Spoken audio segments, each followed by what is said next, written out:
त्रिपाठी, जय हिंद। क्या हालचाल? सब मस्त। तो मैं आपको आज पढ़ाऊंगा केमिकल काइनेटिक्स में अगला टॉपिक। तो अगला टॉपिक आपका क्या है कि अभिक्रिया के वेग को प्रभावित करने वाले कारक, अभिक्रिया के वेग को प्रभावित करने वाले कौन कौन से फैक्टर्स होते हैं। ठीक है, तो आप हेडिंग डाल दीजिए इसमें the affecting factors to rate of reaction. ठीक है, तो क्या डालेंगे कि affecting factors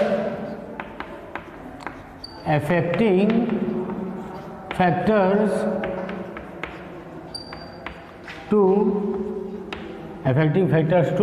rate of reaction.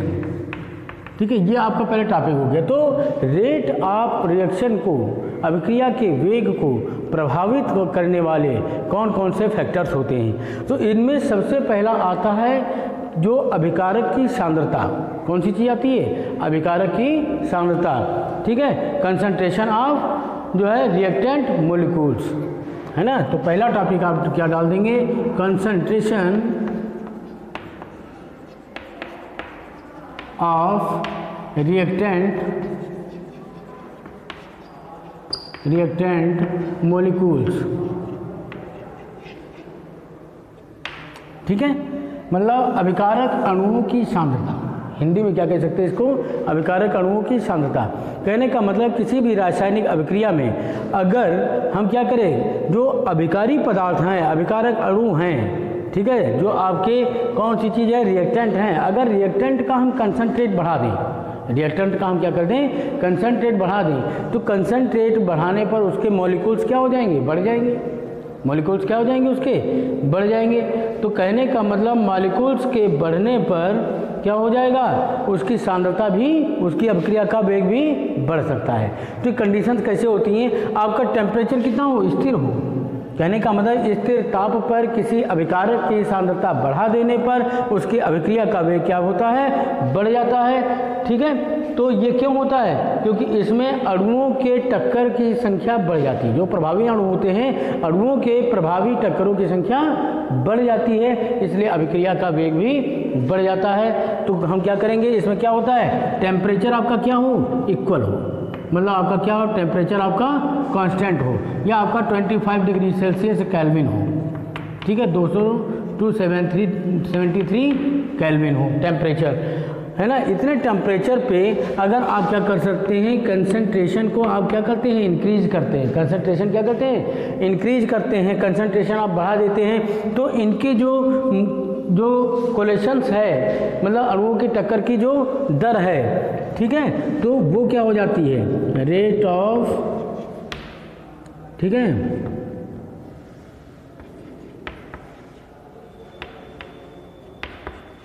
कोलेशंस molecule, ये आपकी क्या हो जाती है?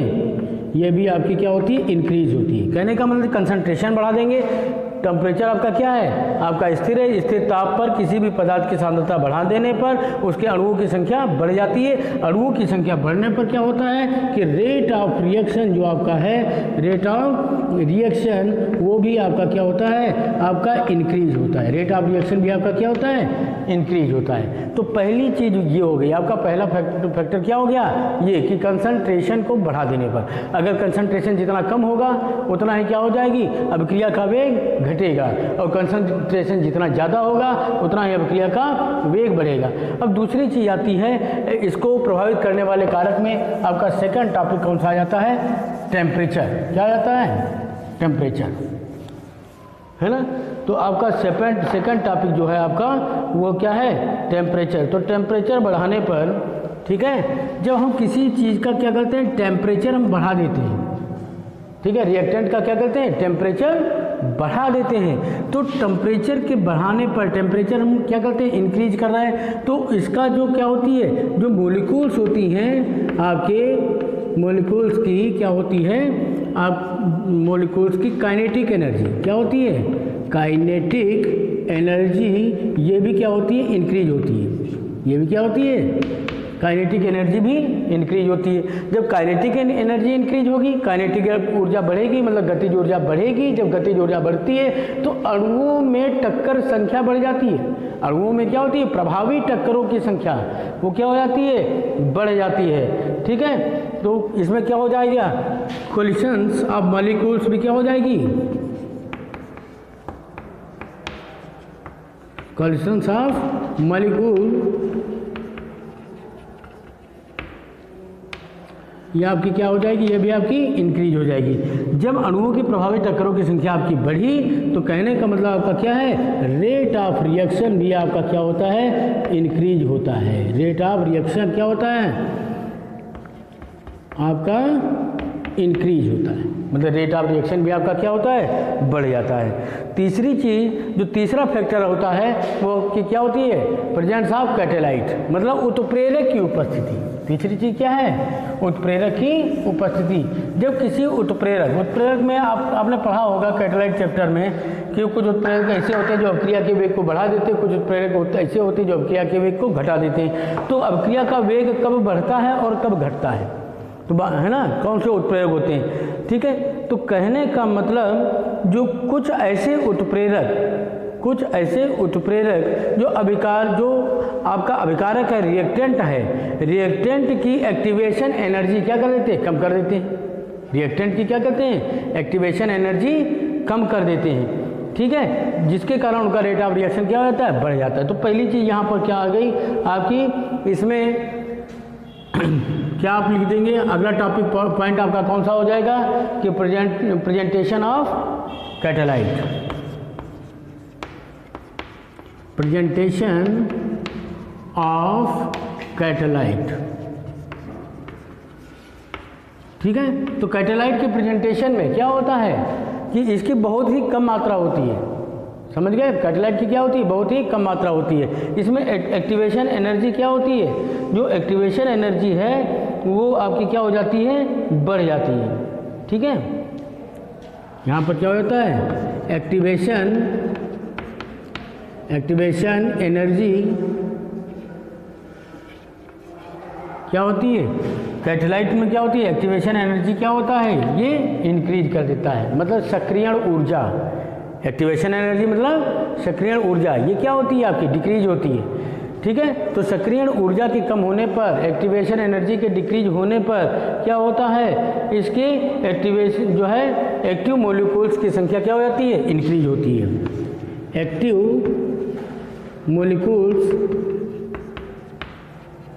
मॉलिक्यूल्स की जो है क्या होती है, इनकी नंबर क्या होती है, नंबर ऑफ, यहाँ पर लिख देंगे नंबर ऑफ एक्टिव मॉलिक्यूल्स, इसकी क्या होती है, इनकी संख्या में क्या होती है, बढ़ोतरी हो जाती है। जब इनकी संख्या में बढ़ोतरी हो जाती है तो बढ़ोतरी होने पर क्या होता है, रेट ऑफ रिएक्शन भी आपका क्या होता है, बढ़ जाता है। मतलब आपका रेट ऑफ रिएक्शन, ठीक है, रेट ऑफ रिएक्शन आपका क्या हो जाता है, आपका बढ़ जाता है। ठीक है, तो अगली चीज़ आपकी क्या आती है, सरफेस एरिया। ठीक है, surface area of substrate, surface area of substrate मतलब अभिकारक का पृष्ठ क्षेत्रफल। किसी भी अभिकारक का सरफेस एरिया जितना ज़्यादा होगा उसकी क्रियाशीलता क्या होगी, उतनी अधिक होगी। मतलब अभिकारक अणुओं की प्रकृति में आ जाता है। तो इसमें क्या होता है, जिसमें क्या होता है, अगली चीज़ क्या आ जाती है, surface area of substrate, surface area of substrate. ठीक है, सबस्ट्रेट, जो सबस्ट्रेट हैं, सबस्ट्रेट का सरफेस एरिया जितना ज़्यादा होगा तो ज़्यादा होने पर उसकी क्या हो जाएगी, एक्टिवेशन एनर्जी इंक्रीज होगी। जब एक्टिवेशन एनर्जी इंक्रीज होगी तो रेट ऑफ रिएक्शन क्या होगा, बढ़ेगा। ठीक है, तो इसमें क्या होता है कि surface area, large surface area, large surface area, कि सरफेस एरिया जितना लार्ज होगा, ठीक है, लार्ज सरफेस एरिया होने पर मतलब सरफेस एरिया जितना ज़्यादा होगा बढ़ेगा उतनी क्या होगी उसकी एक्टिवेशन एनर्जी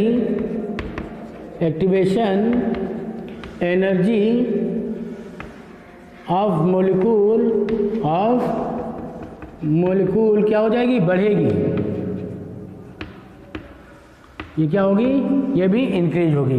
जब एक्टिवेशन एनर्जी इंक्रीज होगी तो आपका कोलिशंस क्या है, ये भी आपका बढ़ेगा। मतलब टक्करों की, प्रभावी टक्करों की संख्या क्या हो जाएगी, ये भी क्या होगी, इंक्रीज होगी। और इसके इंक्रीज होते ही क्या हो जाएगा, रेट ऑफ रिएक्शन भी आपका क्या हो जाएगा, अधिक हो जाएगा, ये भी आपका बढ़ेगा। ठीक है, तो ये चीज़ क्या हो गई, अभिक्रिया के वेग को प्रभावित करने वाले कौन से हो गए, कारक हो गए। ठीक है, तो इस चीज़ को आप जल्दी से नोट कर लीजिए। प्रत्येक टॉपिक को ध्यान से सुनिए, ध्यान से समझिए और उसके बाद उसके आगे का काम करना चालू कर दीजिए, याद करना चालू कर दीजिए, उसे तैयार कर दीजिए। तो जल्दी से इसे नोट कर लीजिए, उसके बाद हम अगले टॉपिक पे आते हैं। ठीक है, तो जल्दी से नोट कर लीजिए। तो आपका अगला टॉपिक है रेट लॉ।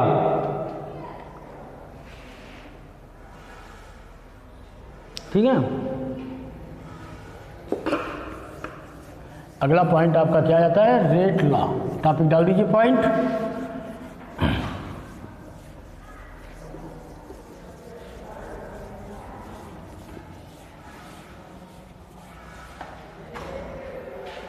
ठीक है, अगली चीज क्या आ जाती है आपकी, rate law.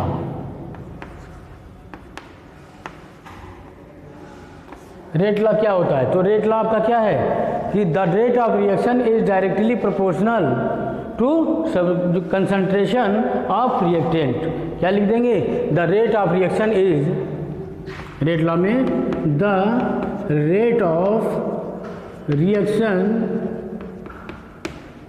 Is directly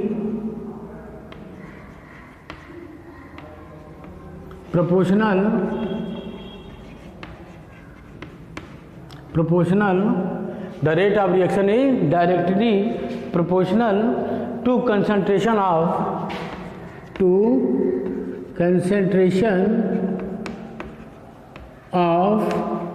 reactant।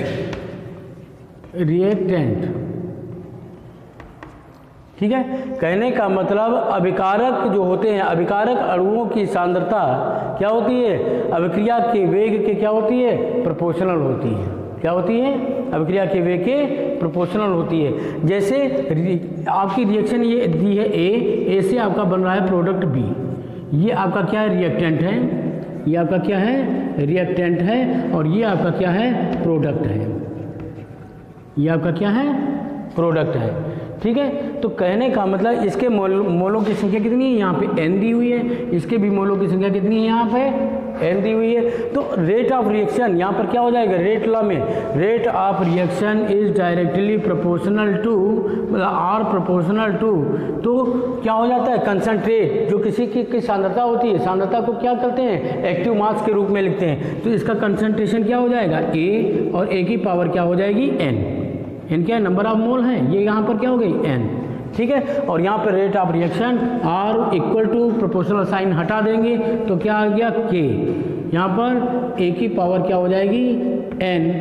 ठीक है, यहाँ पर ये आपका क्या है, रेट ऑफ रिएक्शन कांस्टेंट है, K इक्वल टू आपका क्या है, रेट कांस्टेंट है, तो यहाँ पर लिख देंगे R है, R इक्वल टू है रेट ऑफ रिएक्शन।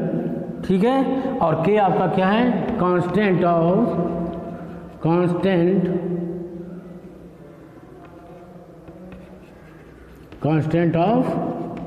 ठीक है, रेट। ठीक है, कांस्टेंट ऑफ रेट, अभिक्रिया का वेग स्थिरांक। ठीक है, ए क्या है, ये आपका क्या है, the concentration of substrate, concentration of reactant आप डालेंगे, क्या डालेंगे, रिएक्टेंट, कंसंट्रेशन ऑफ रिएक्टेंट। और एक n क्या है, जो पावर n है, ये n क्या हो जाएगा, ये हो जाएगी, क्या हो जाएगी आपकी ऑर्डर, है ना, क्या हो जाएगी, order of reaction, order of reaction, मतलब अभिक्रिया की कोटि, इसको हिंदी में क्या कहते हैं, अभिक्रिया की कोटि, ठीक है, ऑर्डर ऑफ रिएक्शन। ये आपका क्या हो गया, रेट लॉ। कौन सी चीज़ हो गई, रेट लॉ हो गई। तो आपको रेट लॉ के बारे में हमने बता दिया, रेट लॉ कैसे निकलता है, इस चीज़ के बारे में आप पहले पढ़ भी चुके थे और इस चीज़ को मैंने आपको दोबारा बता भी दिया है। इसकी डिफिनेशन को ध्यान रखना, डिफिनेशन के बेस पर ही पूरा इतना आपका डेरिवेशन कंप्लीट होगा, ठीक है। तो हम आगे की ओर चलते हैं। अब अगले टॉपिक पर मिलने के लिए हम आपसे विदा लेते हैं। अगले टॉपिक पर हम नेक्स्ट डे आपसे फिर मिलेंगे। धन्यवाद, नमस्कार, जय हिंद।